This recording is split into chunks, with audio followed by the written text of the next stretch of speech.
welcome to UK Versus. Today we're going to touch on an article that dropped a couple of weeks ago around classes and the introduction of those into Universus. So we've had a great article by Tim Free that dropped in the middle of Nat season, and I don't think it got as much love as it deserved. There was a great part about bosses, which I'll let go people find themselves. Go check down below.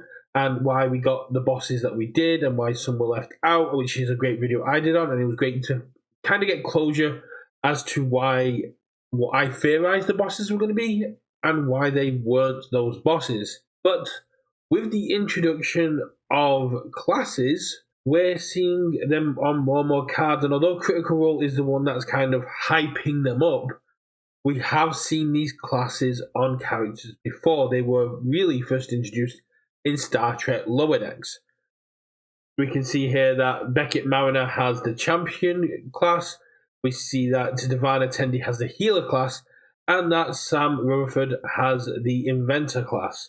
This is really important, and it means that some of the Critical Role cards will make the Lower Decks characters a lot more powerful. But Tim has done us a favor and has kind of broken down the main classes with the subclasses having some more kind of breadcrumby kind of traits, but the main classes will all have an identifying marker and an identifying symbol, giving this more symbol identity that we've been moving towards since AOT. AOT kind of with the attune cards went, here's your symbols, here's what they do, and now it looks like Critical Role is expanding on that. And it's a great way to go back into more symbol characters. It allows us to go, okay, we have this character with these classes. They're a multi-class character, and because of that, we can use these symbols, which means that we're going to be able to use these kind of cards with this character. Let's take a look at one of the multi-class characters, such as Pumat Sol, who is an Inventor Mage. So we've got the kind of magic, arcane, chaos symbol, as well as the more kind of order, rigid, logical air symbol, as well as the air symbol, which is more around the inventor kind of class, as well as a little bit more, and this will allow us to get that kind of feel when we see Pumat's cards. We will see some chaos attune for his arcane. We'll see some air attune for his inventor, and then we'll see some dual or tri or quad symbol cards that will then incorporate a mixture, a blend of these symbols. The inventor, arcane kind of foundations, attacks, actions, backups, assets that allow us to gel these symbols quite well. It allows us not only to get our symbol identity back, but then progress it further by going, this is what Chaos wants to do, this is what Air wants to do, so what would an Air Chaos card actually do now we've re-established that identity? That's very cool, very awesome, and I'm very excited to see where Bill, Tim, and the team have gone with this kind of symbol identity focus. So, what are the classes that have been identified, and what are their symbols? So let's start off with the Brute. Brute's all about dealing with pain, feeling pain.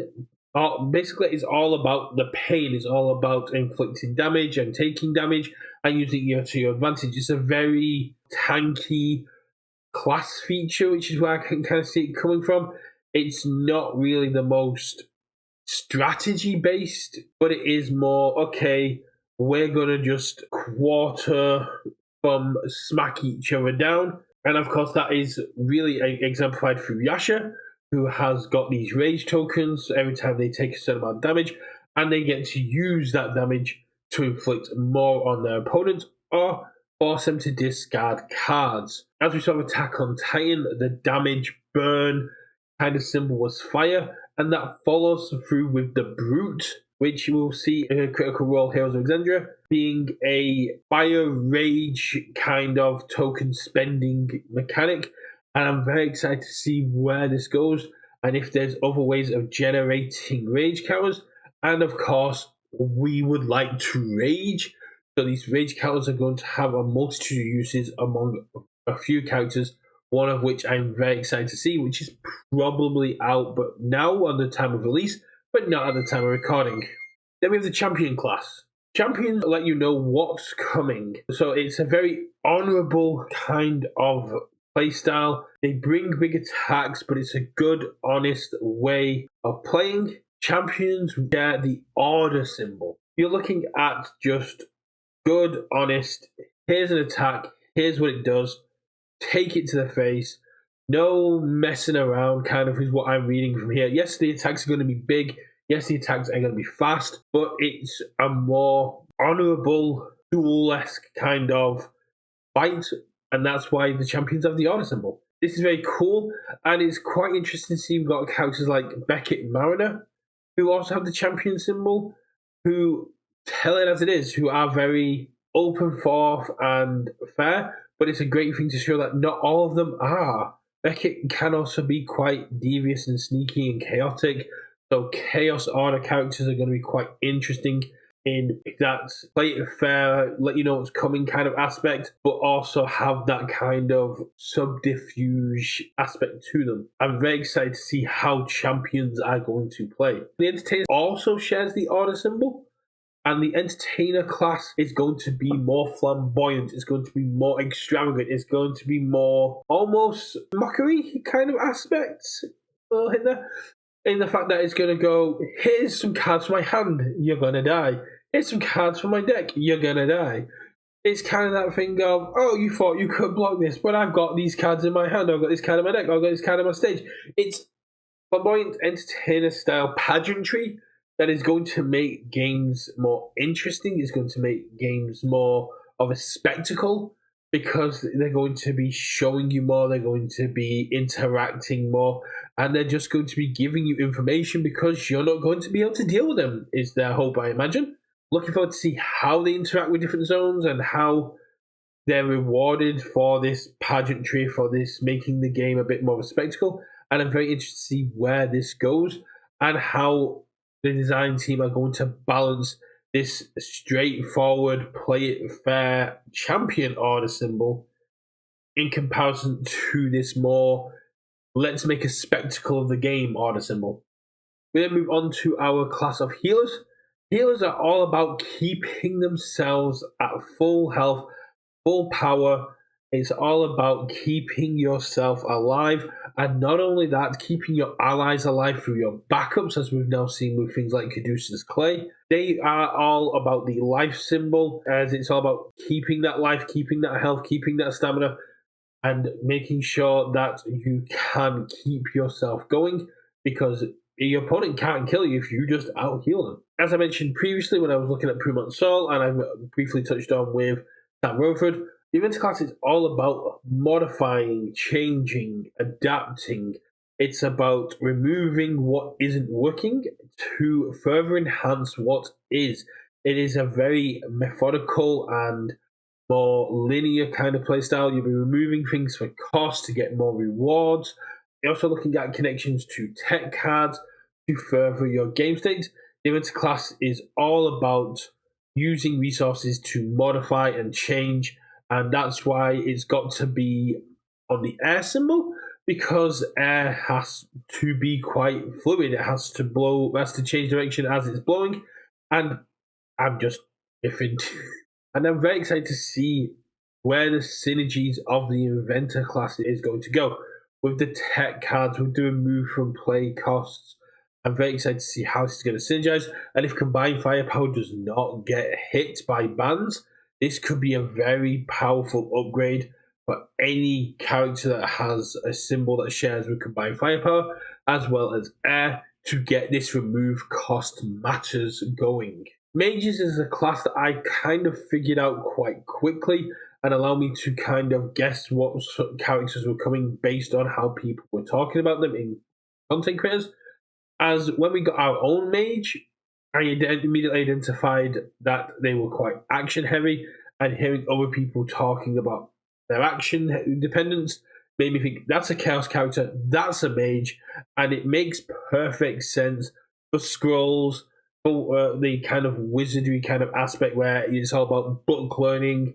You want those blue cards, you want those actions, you want it to feel like you're taking action as a mage. Mages are high risk, high reward characters for any kind of media. They're very squishy, they're very easy to hit, but when they hit you, they hit like a truck. Mages being chaotic primal forces tapping into this arcane force, trying to master this vast kind of ocean of power, is very chaotic, very cool to see that the chaos over here. And whether you're just a librarian studying magic to a high class archmage who is looking to take over the world, I'm very excited to see where this goes. I'm expecting to see a lot of spells around mages, but we're seeing them on all symbols. And very excited to see where the chaos symbol goes. Chaos is going to be pretty much everywhere for mages, and we're kind of already seeing it. And I'm very excited to see what the team have brought up, because things like, well, I'm not going to go into them because it's all IP dependent, but there's a lot of characters that have a lot of spells that do a lot of cool stuff. And if I can pull off like a Caleb time stop, then I'm sitting pretty, because not only is that thematic, God knows what time stop would do in this game. Then we move on to our Pact Bound. Pact Bound is a very cool term for what we're looking at, because there's many different ways you can form pacts within Heroes of Exandria. It's not only to evil beings, but you can also do it to bigger and celestial beings. This is a great way to kind of counterbalance it and not lock yourself in defensively. But what is Pact Bound? Pact Bound have a loose theme for giving something up for power, whether that's health, resources, cards in your hand, cards from the discard.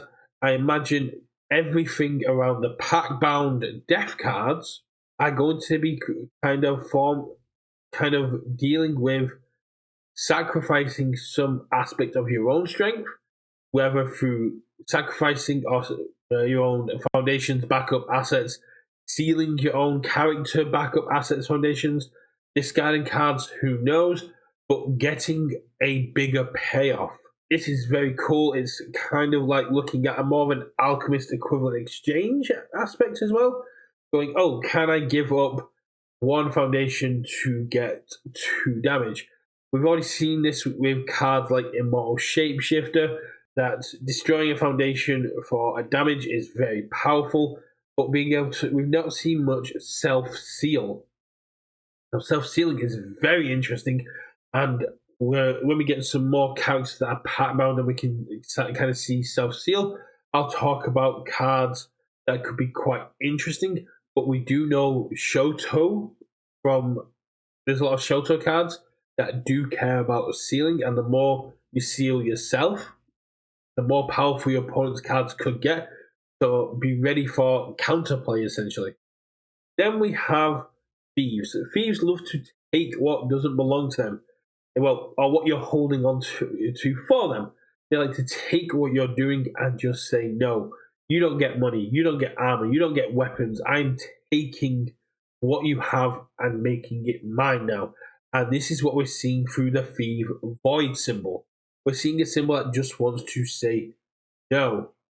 Denying abilities, denying resources, denying attacks, denying any cards in the deck is just Void saying, no, you thought you were going to do this, not a chance. I have snuck up on you, I have predicted what you're going to do. Void is getting more controlling, it's getting more tactical, and it was already very controlling and tactical. Look at Luke Quincy's Jin Void deck that was in EU top 8. It's a very controlling, saying no deck already. And if you can bring more blitz control and more interaction with blitz, Void can once again reclaim that ultra control aspect that has been kind of lacking since blitz, because it's very uninteractable. Yes, there's 2 cards that do it, but we need more if we want Void to truly come back to denial of everything. And now we get the Warden. The Warden is on what seems to be everyone's favourite symbol at the minute, which is the Earth symbol. And following on this theme that Earth has had for a few years now, it's all about your resources, about unflipping your foundations, about manipulating the stage, your stage with different aspects, about gaining more power and regrowing your stage and kind of restoring, maintaining, and cultivating your resources. You gotta, if you think of it as like a landscape, the Earth symbol is your landscape, and it's about restoring that landscape. It's about keeping your resources abundant. It's about maintaining it.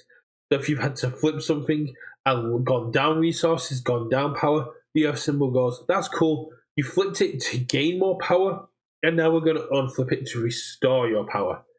If Void is about denial of your opponent's resources, then the Warden would be the counteraction, would be the yin to the yang, as it's about restoring your resources. It's about saying, you want to do this, the Earth symbol's here to help. I'm very excited to see where this goes. We have got subclasses such as Brawler and Warrior, but they've existed throughout AOT2 and Tekken 8 as well, and I'm sure we'll get a bit more into those subclasses. I'm very excited to see the expansion. The character reveals are looking absolutely amazing. There's some very cool characters, there's some very interesting characters, and I'm very excited to see where this goes, because this is only a 200 card set, but it's looking like an action matters set. It's looking like an asset matters set. It's looking like a backups matter set. It's going to be very interesting to play this, and I'm very excited to get a hold of this product. Let me know, what do you think down below? Are you excited to get your classes? Are you excited to see what your favorite characters are going? And tell me, what has been your favorite reveal so far? Which characters are you excited to play? And what are you looking for in Heroes of Exandria to make them more playable? I personally am really looking forward to Caleb, and I'm hoping we get a lot of spells that he can utilize and that he can then blow up with using that Firebug hat of his. Caleb looks absolutely amazing, and Ty did a great job with that reveal. But I will catch you all in the next one. Let me know down below if I'll do a follow-up if we get more. Go check out the article. Tim does a much better job of explaining this than me. And I will catch you all in the next one. Have a great time, and is it game night yet? Bye.